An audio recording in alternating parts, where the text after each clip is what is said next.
What is going on, guys? Jason Burke here, Styles Clash for Life, coming at you on YouTube, and today I've got some football focus. I've been bringing you guys all of this post-draft, post-free agency, period Steelers stuff. So if you want to see any of our draft or free agent videos, I've got a bunch of those on here covering all the picks, all the free agents. I've been doing positional battles so far throughout OTAs, talking about this year versus last year as far as our improvements in the cornerback spot, O-line, D-line, inside linebackers. I'll be doing outside linebackers soon.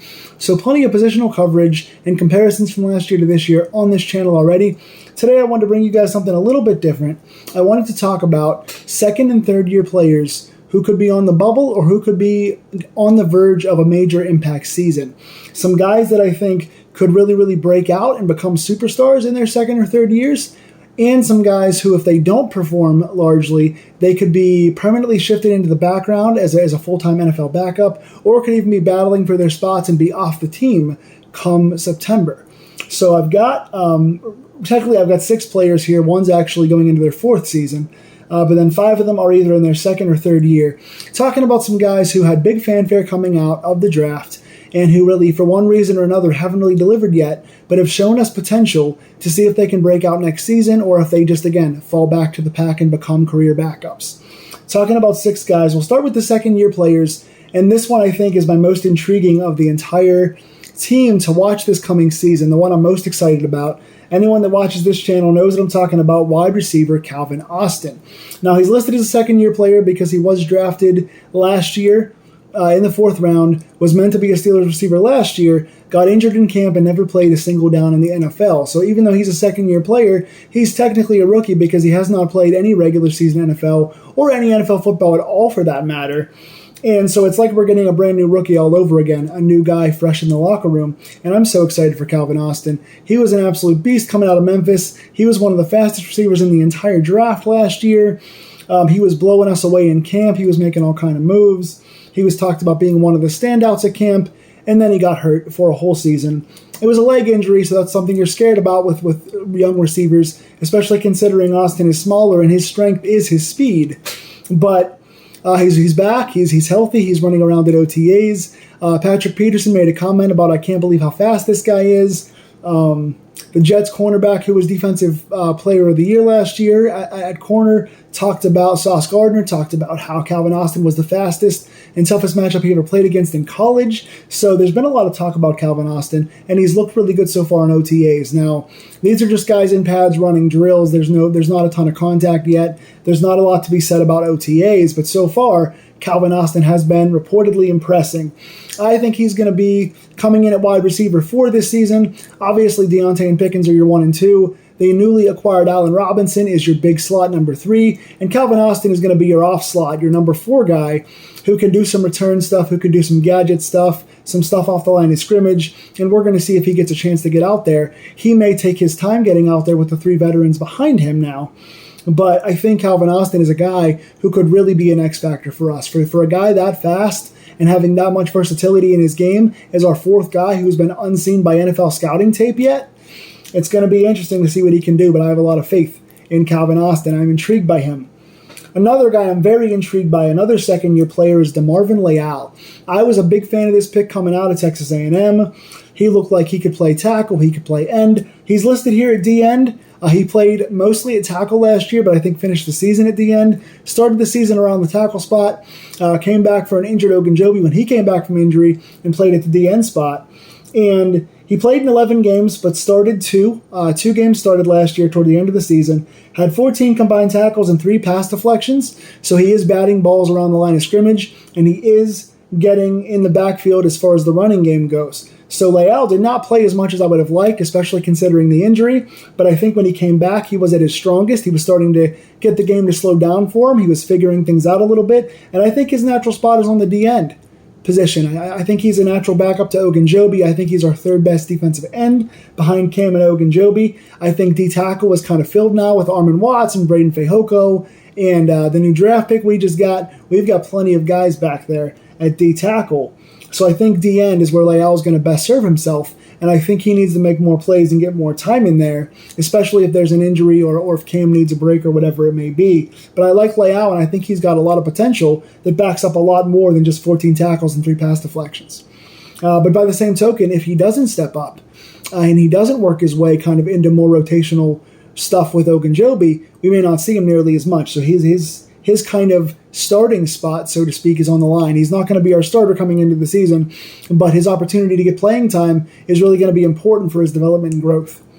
Here's somebody now. Here are the third-year players, one of which I think could really go either way. He's shown a lot of potential when he's been in there, but he's also on the bubble of being cut and not being on this roster this coming season, considering how many guys we've added, and that is Isaiah Loudermilk. We traded up to get him from, I believe, Wisconsin. Traded up into the 5th round 2 years ago. He's coming into his 3rd season. He has played so far in 26 games. He's gotten 5 starts, 30 combined tackles, 1 sack, and 3 pass deflections. So he, much like Leal, is batting the ball at the line of scrimmage. That's been a strength of his when he's been in there. He's got 5 starts so far in 2 years. But here's the thing. He looked really promising in his rookie season. Did not do a whole lot last year. I don't know if he was injured for most of the season or he just was buried behind other guys on the depth chart. He's listed here as a D tackle, and he's not going to make his way in there at D tackle. Like I said, we've got a bunch of guys. We got Benton, we got Watts, we got Fehoko, and we got a couple other free agents. We've signed a bunch of guys at D tackle. I don't think Loudermilk's got a spot there. I think he's going to be best served as the 4th D end behind Cam Hayward. I think he's going to be the second backup.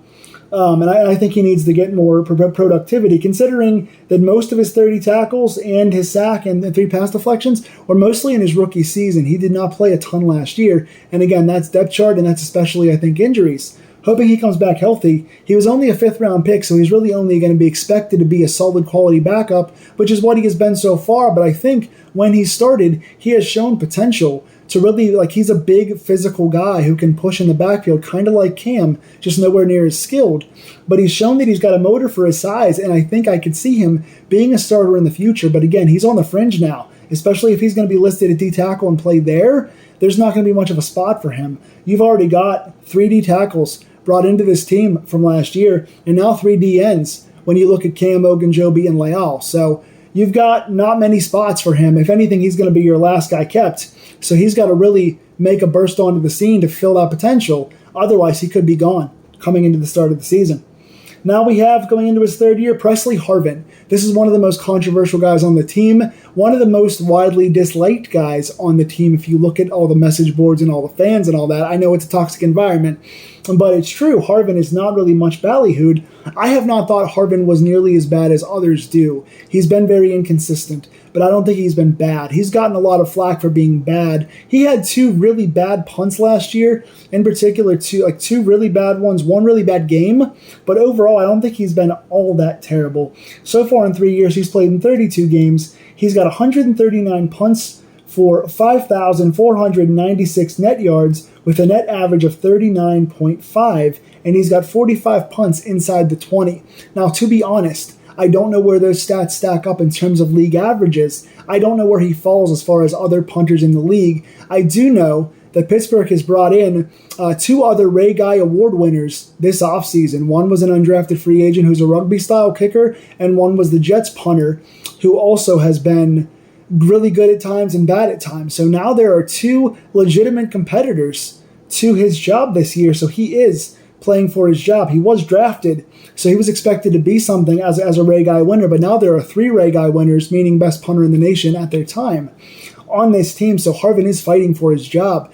Can he fill that potential and step it up and really be the drafted punter we expected, or is he going to keep his job against the other 2 guys? I think he has the inside track because I don't think that the Jets punter has been that much better at all, and the other guy looks really good, but he's an unknown. But Harvin is fighting for his job. Another 3rd-year player fighting for his job is really interesting. It is what Mike Tomlin called the Swiss Army knife when he announced the 7th-round pick 2 years ago. That is Trey Norwood, the safety slash slot corner, Trey Norwood. Undersized guy, but willing to hit. Came in, had a really good preseason his rookie year, started a couple of games, and looked really good in those starting games. Since that time, though, in the season and a half since that time, he's not gotten on the field much, and he's missed some plays. He's not a sure tackler. He can hit, and he will throw his body at you in spite of his undersized body, but he does miss tackles as well, and he has not stayed on the field. He's played in 32 games so far. He started 6 games so far in his 2 seasons. He's got 61 combined tackles, 4 pass deflections, 1 interception. He's shown a lot of highs. For a guy who's undersized, who was very developmental, who was a 7th-round draft pick, he came on pretty strong in that first preseason and that first handful of games. Ever since then, he's not looked as good. And now Pittsburgh has re-signed DeMonte KZ and has brought in Keanu Neal as another safety. So now you've got Fitzpatrick and KZ guaranteed starters, and Neal as your veteran, former Pro Bowl, 3rd safety. So Norwood is fighting with guys like Miles Killebrew, and I think there's an XFL guy in there as well, that are competing for that safety spot. He's fighting really for potentially the last spot as a safety. And so his job could be on the line, especially now we brought in Chandon Sullivan as a slot corner, so we have a slot corner covered now as well, and Patrick Peterson has played a bit in the slot this preseason. So if Peterson is our starting slot and Chandon Sullivan is our backup slot, then I don't think Norwood's got a shot at the slot corner. So it's going to be down to safety with guys like Killebrew, and it's going to be who can play more on those 3rd and longs in the sub packages, and more so, who can play special teams. That's going to be what comes down to for Norwood. I like him. I think he has upside, but I think that his best days could be behind him on this roster. And one quick 4th-year player who's in the last year of his rookie contract. This guy showed up as a 3rd-year player on the website, and then when I clicked on his stats, I was like, no, he's a 4th-year player. And that is Anthony McFarland, our 3rd running back. Came out of the same place that our offensive coordinator coached from, so he's definitely a Matt Canada guy. He is the small, scat back kind of guy, Anthony McFarland, the speedster, who can get outside. In 3 seasons, he's played in 14 games with no starts, but has 42 carries for 146 yards. That is 3.5 yards per carry. He's also got 9 catches for 76 yards, and he's somebody who we've always seen has big potential, but has never showed it to us consistently on the NFL level. I think the biggest plays that he's had were a couple of games when Ben found him as a pass-catching back, where he got some of those 76 yards. Mainly, I think, in his 1st or 2nd season, has been very quiet. I think he only had 1 or 2 touches last year. Now, again, he's only going to be the 3rd back. If nobody's hurt, it's obvious that Najee Harris is our 1, Jaylen Warren is our 2. McFarland brings something a little different because he's a little faster than Warren. He's smaller, but he's quicker. He could be our speediest back, who has the biggest play potential if he can go get in there and make some plays. Now, again, he's a third running back, but you want somebody in there who can do something a little bit different, mix it up for you as a surprise kind of guy, and especially with the running back position getting so often injured in the NFL, you want a 3rd guy you can trust. We saw last year Master Teague almost stole his 3rd spot. They both had 1 really good preseason game. McFarland had 1, Teague had 1. McFarland's preseason last year was, I think, the best he's looked so far. We've been waiting for those big plays from McFarland now for 3 years, and he's never given us any. He's never got 1 start. He's never broken 1 big, long play. He's never had a 100-yard game. He's never done anything like that, but he's had moments of breaking tackles and getting in the open field when you go, man, that guy could be electric. I just haven't seen it put together in the regular season against your first-team guys. Is he good enough to be a 3rd running back for us on potential alone? He has been. He was in the last 2 years. He could be again this year, especially considering Benny Snell's not been re-signed, and I don't think he's signed by anybody yet.